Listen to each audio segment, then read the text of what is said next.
We are Steve and Jill. Together, we've been buying and reselling land since the 90s. Our data-centric approach leaves our buyers asking, how can you sell it so cheap? Here on the Land Academy Show, We answer that and more. Steve and Jill here. Hi. Welcome to the Land Academy Show, entertaining land investment talk. I'm Stephen Jack Butala. And I'm Jill DeWitt, coming to you from sizzling Scottsdale, Arizona. Soon we'll be saying that a lot. Today, Jill and I talk about Land Academy Deal Funding 101 and how deal funding works. Yesterday, we talked about private equity and private lending and the basis of that and why I think it's the best way. We think it's the best way to raise capital to get deals done when you don't have your own money. Jill's going to go walk us through the mechanics of when somebody sends her a deal, how she chooses it, how she analyzes it, why she says yes, why she says no. Maybe I'll actually submit a couple of fictitious deals to you and you can say, you're an idiot for this and don't ever call me again. Or yeah, I will happily play that game. Happily do this deal like right now. In fact, let's all stop what we're doing and fund it. Got it. Before we get into it, let's take a question posted by one of our members on the landinvestors.com online community. It's free. If you're already with us in Land Academy, join us on Discord. It's nothing short of amazing. Anthony wrote, in using the red, yellow, green test, I have found massive differences in days on market. I searched and found the base formula for days on market. It's a 12-month sold over active for sale, then divided by 365. So let's say there were 3,000 properties sold in the last 12 months, and there are 500 for sale now. So 3,000 divided by 500 is 6, divided by 365 divided by 6, we got it, is 60.8 days on market. Zillow, Realtor, and Redfin all have different numbers for days on market. How do you guys account for the variance? This is a very, very important question. And it doesn't just apply to real estate or days on market. When you have data sets from different sources, it's very important not to mix them up. However, let's just pick on Redfin. However, Redfin came about having properties in their data set, both for sale and sold, is the same for sale and sold.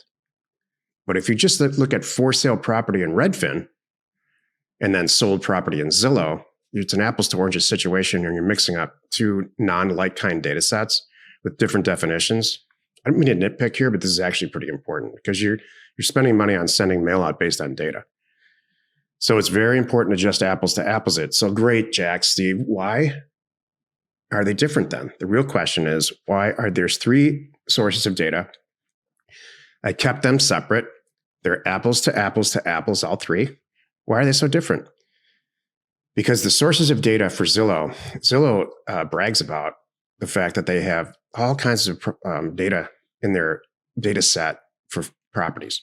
They could be Jill and I posting a property without a real estate agent as a for sale for owner. They could be the MLS.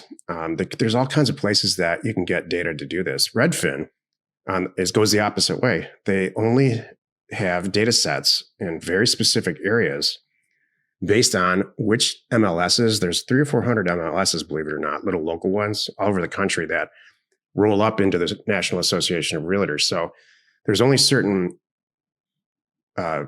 local MLSs that participate with Redfin. And why is that? Because Redfin's not really interested in rural areas. They're really interested in urban areas where there's huge high volume of transactions. That doesn't help us as much because we buy rural vacant land. And where that line cuts off, just imagine a boundary of the MLS is all geography based. So where one ends and one starts could be in the middle of a zip code. It could be in the middle of a county. It could be so there's really, the data sets are not equal. And Realtor.com, which is kind of the Empire State Building of all of this, all that data rolls up to them, but they will not allow any type of data sources from anyone except listed property on the MLS from local MLSs. So yeah, you get different data. Here's my suggestion do all 3. If all 3 come out green, you said the red, green, yellow test, then send some other. That's a good idea. I love that we talk about that a lot. We just talked about it last week on the ladies group about mixing data. Like some people, I can see how this would happen. I'm cruising along, I'm using Zillow for everything, or let's just say Realtor, one of the more pickier ones, Realtor or Redfin. And I like, shoot, this zip code, I don't have any numbers. I'm going to jump over to Zillow and I'm going to use Zillow's and plug that in. So now I'm comparing this zip code, Realtor, Zillow, Realtor, and they're not really going to be accurate. So Take that a step further. Let's say there's no data on all three. Then you start doing alternative sources like landandfarm.com, landwatch.com, and some of the more I like hicky rural for sale by owner types of properties or investor properties. And so those data sets are not as fun or reliable or easy to deal with, but you can still pull them. It takes a little more time, and they do have a pretty substantial amount of data in some rural areas. It's good for us to get a gauge. None of this is perfect. It's really important to know this. Yeah. This is very hard for certain personality types to understand. No, I mean, just like Jill's a pilot. I'm going to pick on Jill. Okay, she wants everything to be perfect. She expects everything to be perfect, and it's just not like that. Really? And this business, or maybe it's us. It's probably us. Right. Attracts extremely intelligent. That's true. Engineering, accounting type technical people or developer, tech developer type personalities. And Jill and I have, to some degree, have that type of personality, and it's a strange personality. We expect stuff to go the way that it's going to go, and we expect the data to be right, and we expect stuff to get done on time. It's almost to the point to where it's a fault. Part of what makes us so successful, all of this and everybody in it, is chill out, just a little bit of a chill out attitude where you say, all right, here's 3 data sets. They're off. Okay, I get it. I'm going to take my data set weirdo OCD hat off. I'm going to put on my art hat or beret or whatever type of hat it is. And I'm going to say, I get it. These data sets are not the same. I'm going to kind of eyeball it and I'm going to use the data and still send out a mailer. And, there's no equation for this where that's done and it's a formula and, it's after the clinical trial and the drug gets released. It's just not how this is. And it keeps a lot of people out of the business in a good way. It's not the stock market. Right. If you can get more data on a stock than you could ever imagine. Right. Today's topic, Land Academy Deal Funding 101, how deal funding works. This is the meat of the show. Can I role play with you? Of course. I'm brand new. Okay. I send a bunch of mail out. Yep. Do everything I'm supposed to do. Yep. A deal comes back. It's 10 acres. Okay. I have a signed purchase agreement for $38,000. Okay. Here, Jill, what do I do? Do the deal. I said you would do the deal. That's why I joined. That's not how it works. Could you imagine? I have other every purchase signed agreements purchase agreement you just submit to deal funding to see what happens. 3 of those, or not even that. One of those. Well, here's what's going to happen. It's not going to get to me. Number one, my team's going to go, "That's nice," and send you back a list of questions like, "What's the plan here?" That's good. You want to try it again? Mm-hmm. Okay. Deal funding doesn't mean we do any work. We're just acting as the bank. Right. You're going to do all the work. If you submit a deal to us, you better have every single answer about this deal as if you were going to spend your own money. That's not what this is all about. What this is about is, okay, here, I'm brand new. I send out a mailer. A deal comes back at 10 acres. It's $38,000. I spent 2 entire days before I submit this to Jill. Yeah, trying to kill it. Trying to make sure I'm not seeing something that's not there. It's got great access. All the surrounding properties are valued at $122,000. Here's all the historical sales in the immediate area. True. Good. There's very few properties, land-like kind properties, if any, for sale in the area. It doesn't just have access. It's had multiple point access on county roads. The property's flat. And I had multiple conversations with the county planning and zoning. If it's in a city, I talk to city's planners. It's buildable. It's zoned for agriculture. And here are the 5 things I can put on it, according to all the data that I researched. A mobile home, a stick-built house. It's zoned agriculture, so I can grow cherries and marijuana, but not corn. So all this, and I lined up a realtor to get it sold. The realtor's telling me he can list it for $120,000 today and sell it probably in 2 weeks. In fact, he's got 3 people that want to buy it. Do you want to do that deal? So yeah, here's the point. The point is you're chomping at the bit. You just don't have the cash. You've done everything. Like you're staring at your wife's car in the driveway. This is how you should think about it. You're like that. You're toying with. There's a pawn shop across the street. You're toying with selling your wife's car to get the money because you know, like, holy cow, we got to buy this really fast, or submitting it to Deal Funding. That's where you are. That's how it should be. You're like, oh my goodness, I'm all the way in. There Deal Funding. It hasn't happened recently, probably because we do shows like this, and we are really, we say this jokingly, but I'm going to use the Deal Funding app. When we started Deal Funding, was, hey, mom and dad, is this a good deal? Right. Is this a good deal? How about this one? Is this one good? Is this one good?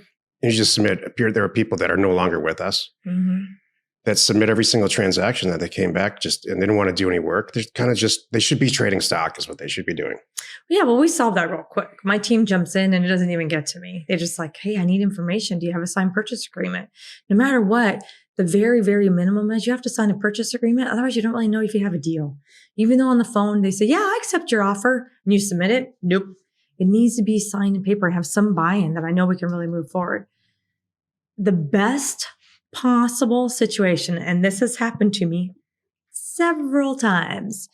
You submit it to me, you put it on Land Tank, and somebody beats me to it. Then you know you had a great deal, by the way. So I've had that where I'm looking at it, thinking about it. Maybe I'm busy. Took me a day to get back to you and get my little work in there. And then someone says, oh, sorry, Jill, somebody else already funded it. I'm like, good for you. That's fantastic. That's what it should be. So don't wait for me too. I want you to do that. Submit it to me and put it on there too. That's why we created this. So there were some people that are, again, no longer in Land Academy that got real competitive about running around to all the members trying to befriend them so that they can get every single deal. And it just becomes, they brought an unwelcome element of competitiveness within our group, and they needed to leave. So that's not what this is. It's not a Wall Street sweat through your suit 22-hour workday. There's a lot of people with a lot of money in Land Academy. That's why we created, I think we're going to talk about Land Tank later this week. So, and there's some deals that we won't do, but other members will do immediately. There are some members that'll do any deal within reason if you have all your stuff in a row. That's not us. Jill and I are 80% education and 20% funding. There are some people that are 100% funding and will look at any deal if they know they can make $22,000 on it or some number like that. They take more of a numbers. Yeah. And someone will help you. Some will say, hey, here's my marketing thing. Here's the steps at work, whatever it is. I want to back up and answer this real quick, just the basics. So because this is Land Academy Deal Funding 101, how it works. Okay. I think you got the gist of what kind of deals you should be submitting. It should be, you're done, you're in. Like I said, you're steering at your wife's car. It's hilarious. You're about to pawn something to get the money, but you're like, that's not the right thing to do. I'm going to bring in someone and I'm going to split some of the profit. I'm going to give up some of the profit. I'm going to use somebody else's money. Great. So what do? So you go to landinvestors.com and this is you don't have to be a Land Academy member, by the way, to do that. There's a question in there that says, are you a member? How many deals have you done? What's your plan here? Just fill that in because I have funded deals for non-Land Academy members. Again, we mean it. No good deal should go to waste.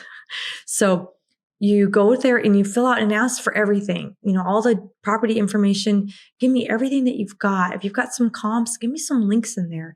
If you've got a signed purchase agreement, upload it so I can see it. We can confirm it all. We know really it's real kind of thing. It stays internally. That doesn't go anywhere but internally, really, to me, my team and to me. It goes straight into Airtable. My team reviews it to make sure you filled in all the information. And if it's all filled in, got a purchase agreement in there, then they're going to tag me and then I go look at it. So, and then what am I going to do? I'm going to do my homework. I look at it like it's my deal. Like, would I buy this? I'm looking at it, so I don't want you to, please don't use me as, oh, Jill will catch something. I want you to do your best ahead of time. But I am if there's something there, I'm a second pair of eyes. I'll make sure, I have one right now and I'm like, why didn't she sell this before? It's checking all the boxes. It's land. It's got mobiles on it. It sounds great, but it's also been for sale off and on since 2008. So so I'm even doing the test. I'm doing one last test for Reason right now. And we haven't decided, what's really going to happen with this yet. I know what you're talking about. I passed on it. So, anyway, the point is, so I'll go through and I'll check the A's, check the access. I'm not going to do the taxes and all that good stuff. I trusted you on that. I'm kind of looking just to make sure the numbers work, because it's at the end of the day, it's either my money or our money that are going to it. So if you want me even just to do 50% of the deal, or Jill, I've got all but the last $25,000, something like that, please submit it. It's not a black or white thing. And I actually prefer to fund deals where you have something in the game. Like, Jill, I've got $5,000 put into it. So here's how I propose we do the split. That's great. And give me your suggestions. It doesn't have to be 50-50. If you're like, hey, I'm going to put 75% into this, I only need you to fund the last $25,000. I'm doing everything. So I want to get 75, you get 25, or whatever it is, what you suggest. I'll sure look at that and consider that. Absolutely. I'd be nuts not to. Everybody's going to win here. So once it passes my tests, there might be one or two questions that I will send through to you. We call you the manager because you submitted the deal. Send you as a manager. And then I'll just say approved. I had one the other day. It was so funny. This guy is new. He's not new to this. He came from somebody else's program, but he's new to Land Academy. And he submitted this deal. And I'm like, what the heck? It's like fantastic. So wait, let me take it a step further. So I go, wait a minute. I even have he was going to sell it himself. And I said, hey, so I wrote a note back for my team to pass on to him. I said, hey, would you consider running this by a broker that I've been working with within this area for a while now? Just get his eyes on it and see what he thinks. And then would you be open to maybe even letting him do the deal? Because I know this guy, he'll make it easy on both of us. So he called the guy.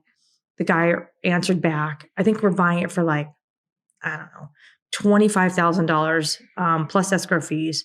And then our guy said, I can sell it for 60 easy, between like 65 and 89. He's like, let's list it for 89 and da-da-da. And I think we can get, probably it'll be somewhere in the middle there. I'm like, done. And it was so funny because I just bypassed my team. Usually I write a note. I was so excited on this one. So I bypassed my team and I just flat out called the guy. We have never even spoken to him. I'm like, are you a member? He's like, I just joined. I'm like, well, welcome to Land Academy. I'm calling to tell you absolutely yes. And how fast can we get this deal done? Kind of thing. And we just had a good laugh about it. I'm like, keep doing what you're doing. I think his name is Preston. And we had such a good laugh and a good chat. And anyway, so you never know. I might call you and go, heck yeah, hurry up. This is a run to the bank thing. Anyway, so once I approve the deal, you'll get back our little contract's like 1 or 2 pages, just kind of spelling out, if it's my money, if it's your money, whatever the combination is, who's in charge of each task. Usually it's you're going to do the marketing, you're going to pay for the marketing. If you want to see this contract also, go to landinvestors.com and go on the deal funding and you can get an example and see just how simple this contract is. My name on there, your name on there, black and white. So we all know how it's going to go. And then, and when it sells, how the money's going to be split. So you'll get that quick little thing back. And then I expect you to open escrow and you to kind of manage it. You are the manager of the whole deal. My team is just there to submit whatever paperwork that escrow needs. Like my stuff's going usually in the name of one of our companies, and that escrow company might want to see operating agreement or something for the companies. My team's all ready for that. So they'll do that. So my team is not babysitting it and making sure it gets closed. You are. And my team's not babysitting the seller and making sure they're happy and on the same page. You are. So I want to make sure you know that. And that's like at least twice a week, touch base with your seller and touch base with your title agent. And then when it comes time to do the bank wire, that anything signing the bank wire, my team's going to review it all, give it their blessing, and then hand it to me. But I want you to do that first too. You are really running the show. So hopefully you found any mistakes in there, and then it's all corrected between you and the title company. Then it gets to my team, and then it ultimately gets to me, and I'm wiring the money. So it's like kind of three conversations is really how it goes between us and you. And because I'm just the bank. I'm not here messing with your deal. It's 3 conversations, a little bit of time passes, we get a check. Yeah. And so then that's how much done. we should be involved. It closes, and now you're running with it. Mm-hmm. So, and then at the end, I really, in a perfect world, I'm out of your hair. I'm not in your hair. So I'd love for you to just really, it's kind of a call that gets to me, which is, hey, we just got an offer for, 82. That works for me. Does that work for you? And, yes. And most of the time, I'm going to say, heck yes. Almost never will say no. Yeah, exactly. I can't remember if we ever had. Because they've all been good. I've had a few. Well, I'm not going to. There's a couple times. There's a couple times I'm like, that's then you and I are splitting $2,000. Why are we doing that? We should be splitting way more than that, and I'll help you with that. So, and you can go ahead, and you know what? You as the manager I would like you to kill those deals before that. If we're splitting $2,000 or I thought we're splitting $50,000, please just go ahead and tell the agent no, and it doesn't even need to get to me because But when it's in that range, you're like, you know what, Jill, I think we should take this one. It's been 3 weeks, a lot of interest. This guy's serious. Let's go. And then at the end, again, you're opening the escrow, you're running the show. At the very end with the final HUD-1, showing your payout, my payout. You're reviewing it, gets to my team, and that's we all get paid. Exactly. Am I talking too long, or am I sharing too much? Well, we've gone way over. Okay, I get excited about this. I know you do, and we have a couple more shows this week on this that are offshoots of this topic. It's all about funding. It's funding week. Last week we did a show, and we'll leave on this, called "Leveraging Time versus Leveraging Money." Mm-hmm. If you're seeking out money, you must have a lot of time, and we don't have any time. We have a ton of money, so we choose to leverage money. And believe me, and when I started out, it was the opposite. I had a lot of time, very little expertise, but I learned and learned and learned and learned and learned, and it converted it to money eventually. Mm-hmm. It took me 30 years. It doesn't need to take you 30 years. You can do it in a few years. Right. Happy you could join us today. 5 days a week. You can find us right here on the Land Academy Show. Tomorrow, the episode on the Land Academy Show is called An Interview with Longtime Member Kevin Farrell.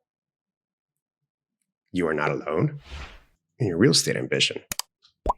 Kevin's always a blast to talk to. Mm-hmm. It was fun talking to him. You may have had a consulting call with him. You may have seen him as a moderator. He's very loud and involved in the Land Academy community. Mm-hmm. Very smart. Very helpful, and been with us for years. And there's Kevin brings a lot of experience. We didn't talk about it. We recorded this the other day. We didn't talk a lot about his past life, but what I love is Kevin has life experience and land experience. And that makes him, I think, a really good teacher. If you're interested in learning more about what we do, check out landacademy.com or houseacademy.com. We provide the education, tools, and support you need to be flipping property like the pros. We are Steve and Jill. Information and inspiration to buy undervalued property. We hope you find our content valuable, and we appreciate your support. If you have not already, please check out our channel and hit the subscribe button. And your comments and suggestions help us to create the content you're here for. Hitting the like button helps to support our channel's algorithm and gauge your interest for future shows.